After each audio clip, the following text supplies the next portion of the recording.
So we've been getting a lot of questions from people saying that when they exercise, that they're getting a lot of knee issues.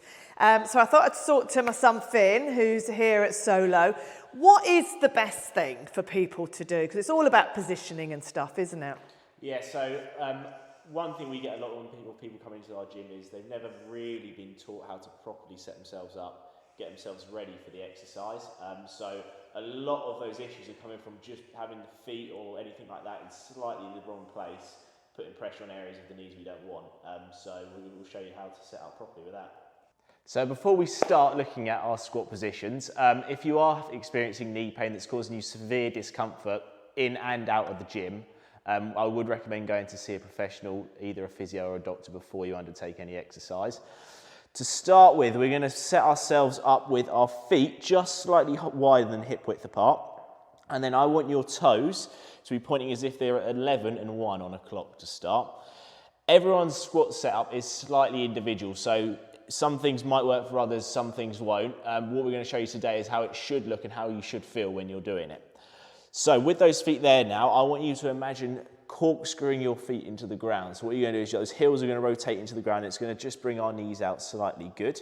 And then what we're going to do is I want you to take your hands through here. And I just want you to build up a little bit of tension through here and our core in there. Good. And then all I want you to do is just breaking from the knees, allowing yourself to come down, allowing a natural lean through from that front of that hip. Good. And then we're going to come up. Good. What the things we're looking for is any sort of knee vulgus, so any dropping in of the knee, anything that's not going the knee following those feet. That's sort of the things that can cause that knee pain. Come through it in here.